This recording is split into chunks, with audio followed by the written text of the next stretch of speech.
Some crimes are so brutal, so disturbing that entire towns try to erase them from memory. This is one of those stories. It was a town that carried the weight of history on its cobblestone streets. Salem, Massachusetts. A name etched forever into the American imagination, not only for its colonial charm, but for the ghosts of the infamous witch trials that still seem to linger in the night air. To outsiders, Salem was picturesque. Tourists wandered through the old harbor. Families posed for photos by historic houses, and every October, the city came alive with Halloween festivities. But beneath the lantern-lit streets and quiet neighborhoods, Salem guarded a secret so brutal, so disturbing, that for decades it was whispered about only in hushed voices, if it was spoken of at all. This was the crime Salem tried to bury. Imagine it, a small, tight-knit community where everyone thought they knew their neighbors. A place where doors were left unlocked, where children rode bicycles through winding alleys without fear. But what no one knew was that within the walls of an unremarkable house on the edge of town, something horrifying was about to unfold, something that would stain Salem's history in a way even the witch trials could not overshadow. The story begins with a woman whose name has long since been erased from public memory, at least officially. She lived in one of the quiet neighborhoods near Derby Street, just far enough from the tourist district to disappear from notice. Her life seemed ordinary, a mother, a wife, a neighbor. But as the autumn of 1979 descended on Salem, her world was about to collide with violence, betrayal, and death. And the city itself would do everything in its power to keep it hidden. But before we continue, don't forget to subscribe and turn on the notification bell. Because here, at Quiet Town Crimes, every story reveals the darkness hiding beneath the quiet. At first glance, Salem was thriving that year. The economy was steady, the local fishing industry still strong, and the tourism boom of Halloween kept businesses afloat. Neighbors greeted each other warmly in the mornings. The church bells rang as they had for centuries, marking time in a town that seemed frozen between history and modernity. But under that calm surface were fractures, financial struggles, domestic tensions, grudges carried across generations. Salem was a town of smiles by day, whispers by night. And in the middle of it all was the Brooks family. John Brooks, a respected dock worker known for his reliability, and his wife Margaret, a woman who was admired for her devotion to the church and her striking presence. Together they seemed like the embodiment of stability, raising 2 children in their modest home. 2 neighbors, the Brooks family represented the very best of small-town life. But what no one knew was that behind closed doors, tension simmered. John's long hours at the docks had worn him thin. Margaret carried secrets she dared not speak aloud, and as October's chill crept into the streets, the cracks in their marriage widened into dangerous fault lines. The town of Salem was about to face a reckoning, because on one fateful night, in the heart of that quiet town, a brutal crime would be committed. A crime so savage that officials, church leaders, and even the police would conspire silently to downplay, distort, and eventually bury it from the collective memory of Salem. However, that night everything would change. The night it happened was one of those evenings Salem locals would later say felt different. The autumn wind rattled the shutters, and the faint smell of burning would carry through the narrow streets. Halloween decorations flickered on porches, but in the Brooks household, the atmosphere was anything but festive. Neighbors reported hearing raised voices around 9 p.m. John Brooks had come home late again, his shirt stained with sweat and salt from the docks. Margaret was waiting, her hands trembling, clutching a letter she had discovered hidden inside his jacket. It wasn't a love note, it was a debt collection notice. John had been secretly borrowing money, large sums, from a man in Boston known more for violence than for lending. Margaret confronted him, demanding answers, demanding the truth. But the truth was something John could not give. The argument escalated. Shouts turned to threats. The children upstairs in their bedrooms would later recall muffled voices, the sound of something heavy striking the kitchen table, and then a silence that would haunt them for the rest of their lives. What exactly happened in those minutes is still debated. Some say John lashed out first, shoving Margaret hard, enough to send her crashing into the corner of the counter. Others insist Margaret grabbed a kitchen knife, driven by desperation, determined to defend herself against years of hidden abuse. What we do know is that when the shouting stopped, blood stained the wooden floor of the Brooks kitchen. One of them was no longer breathing. The first to discover the horror was not a police officer, not a friend, not even a family member, was a neighbor, Mrs. Reynolds, who came by to borrow sugar. She knocked on the door. No answer. She knocked again. The house was eerily still. Finally, through the thin glass of the kitchen window, she saw something she would never forget. Margaret lying motionless, her dress soaked in crimson, the glint of a knife just inches from her hand. Her scream shattered the quiet of Derby Street. Within minutes, police sirens wailed, cutting through the calm October night. But even then, something felt wrong.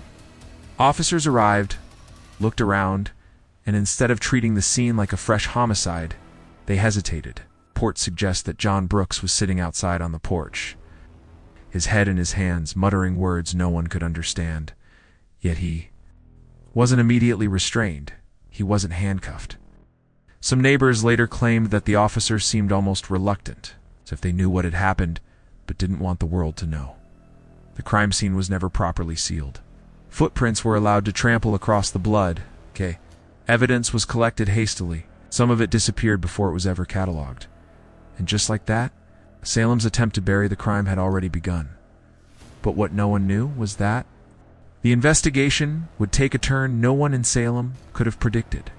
The official investigation began the very next morning. But to anyone paying attention, it was clear from the start that something was off. Instead of locking down the Brooks home, investigators moved quickly declaring Margaret's death a domestic dispute gone wrong. No press conference, no detailed statement, just a single line in the Salem Gazette. Local woman dies in family tragedy. But Salem is not a city of strangers. People talk, and the whispers spread faster than the ink could dry. Detectives interviewed John Brooks at the station. But even those present at the time would later admit it didn't feel like an interrogation. John sat slouched in the chair, his eyes bloodshot, his hands trembling. When asked to describe what happened, his answers were vague. We argued. She got upset. It just happened, he said. No specifics, no clarity.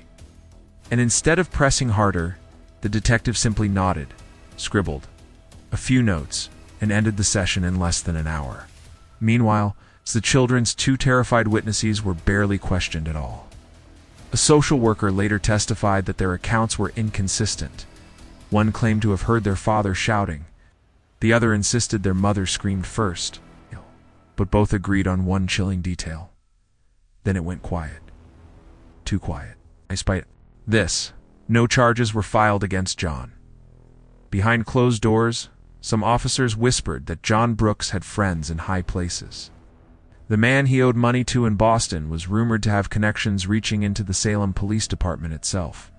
Others suspected that the department feared scandal, another black mark on a city already haunted by a reputation for darkness. A brutal murder in a quiet neighborhood was bad enough. But if the truth came out, if the corruption surfaced, Salem's carefully curated image as a tourist haven could crumble overnight.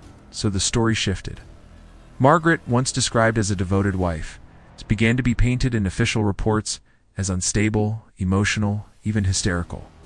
The suggestion was subtle but powerful. Perhaps she had harmed herself in a fit of despair. A narrative convenient enough to protect Joan and the town. Still, not everyone believed it. Mrs. Reynolds, the neighbor who first saw Margaret's body, gave her own testimony. There was no way she did that to herself. No way. Someone wanted us to think that, but I saw the terror on her face. Her words, however, were dismissed as unreliable, chalked up to shock. The deeper investigators dug, the stranger the case became. The knife that killed Margaret. It vanished from evidence storage within weeks. Photographs of the scene were blurred, misplaced, or incomplete. And the debt notice Margaret had found in John's jacket, proof of his dangerous entanglements, was never entered into the official file. It was as if the case was dissolving, piece by piece, right before the town's eyes. But what no one in Salem realized was that the truth had already started to leak through the cracks. A single detective, new to the force, quietly kept copies of reports. He noticed inconsistencies in John's timeline, contradictions in witness statements, and the unexplained disappearance of key evidence. He knew something was terribly wrong, and, as he pushed further, he uncovered a secret that would blow the entire case wide open. The young detective's name was Daniel Hayes. Fresh out of the academy, Salem was his first assignment. He had no connections to protect, no debts to pay, and no interest in the town's unspoken rule of silence. What he had was persistence and the instinct that something about the Brooks case was terribly wrong. Hayes revisited the crime scene. Weeks after it had been declared closed, the house was empty, the Brooks children sent to live with relatives. John nowhere to be found. The kitchen floor had been scrubbed clean, but Hayes noticed faint grooves in the wood marks that didn't align with the official report. According to that report, Margaret had fallen where she stood, collapsing instantly. But the blood patterns suggested she had been dragged. Someone wanted her body positioned differently. Someone wanted the story to look like something it wasn't.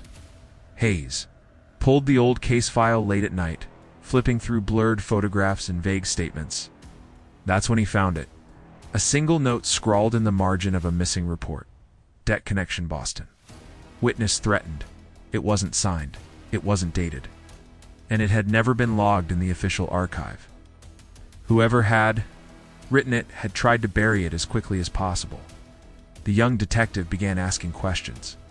He drove to Boston, searching for the name tied to John Brooks's debts. What he found was worse than he imagined. John had borrowed thousands of dollars from a man with ties to organized crime, a man who had little patience for late payments. And just weeks before Margaret's death, John had missed another installment. The pressure was building. When Hayes returned to Salem, he confronted John at a bar near the harbor. Witnesses later recalled the exchange. Hayes speaking firmly, John shaking, his hands gripping the glass of whiskey as though it could shield him from the truth. Hayes leaned in, whispering just loud enough for others to hear. She knew about the debt, didn't she? That's why she had to die. John's face went pale. He didn't deny it. But Salem wasn't ready for the truth. The very next day, Hayes was pulled off the case. His superiors told him it was above his pay grade. Files he had copied disappeared from his desk.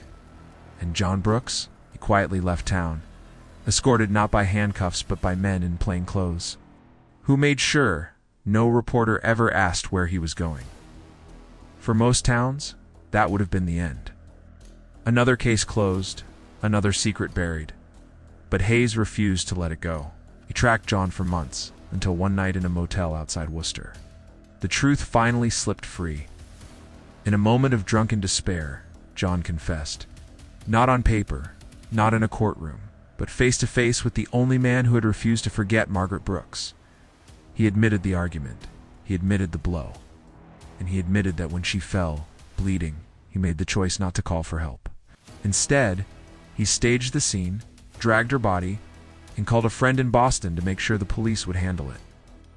It was the confession Hayes had been waiting for, but without official evidence, it was worthless. And where Salem's leaders had no interest in opening the wound again, the town had chosen silence. But what no one expected was that decades later, the story would resurface, and Salem's darkest secret would finally come back to haunt them. The years that followed, Salem moved on, or at least it tried to. The Brooks house was sold, renovated, eventually rented to tourists who had no idea of the tragedy that had once soaked its wooden floors. The official record remained thin, little more than a few lines in the local newspaper. For the outside world, Margaret Brooks had vanished not only from life, but from history itself. But for those who remembered, the silence was unbearable. Mrs. Reynolds, the neighbor who first saw Margaret's body, passed away still insisting that the truth had never been told. The Brooks children, sent to live with distant relatives, grew up carrying the heavy shadow of unanswered questions. Neither spoke publicly about that night. Both carried the scars of silence that Salem had forced upon them.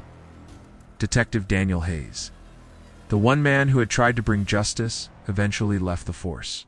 Some say he was pushed out. Others claim he simply grew tired of fighting a battle he could not win. But he never stopped talking about Margaret Brooks. In private conversations, in late-night confessions to friends, he repeated her name, her story, and the truth John Brooks had spilled in that Worcester motel. For Hayes, it wasn't just about one crime, it was about a system that had chosen convenience over justice. In John Brooks, he disappeared into the folds of obscurity. Rumors suggested he settled in another state under a different name. Others whispered he continued working odd jobs near Boston, protected by the very men who had once collected his debts. Officially, he was never charged. Unofficially, everyone who knew the truth carried a quiet bitterness. Salem, a town so proud of its history, had chosen to erase this one. It was easier to talk about witches from centuries ago than to confront the real blood spilled on Derby Street in 1979. Easier to sell postcards and haunted tours than to admit that a brutal crime had been covered up within living memory.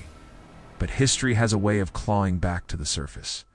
Decades later, as records began to digitize and forgotten files resurfaced, Margaret's case reappeared in online forums and true crime circles. Strangers began to ask the questions Salem had buried. Why was the investigation rushed? Why was the evidence lost? Why was John Brooks never held accountable? The whispers turned into discussions. Discussions turned into demands. And once again, Salem found itself haunted not by the ghosts of its colonial past, but by the brutal crime it had tried so hard to forget. The legacy of the Brooks case is not just the horror of one night, but the silence that followed. It's the reminder that even in towns where history is carefully curated and streets seem safe, darkness can seep into the cracks. Sometimes the scariest stories aren't the legends of witches or spirits, but the choices of real people hiding behind ordinary doors. And so the question remains, how many other stories like this lie buried, waiting to be uncovered? How many other crimes have been erased, protected, forgotten, till someone decides to speak their name again? Because here at Quiet Town Crimes, our mission is to ensure they are never forgotten. But what no one knew was, the next story might be even darker. If you want to hear more about the hidden crimes of America's quiet towns, make sure to subscribe and turn on the notification bell. Because behind every small town lies a story, one that someone never wanted you to know.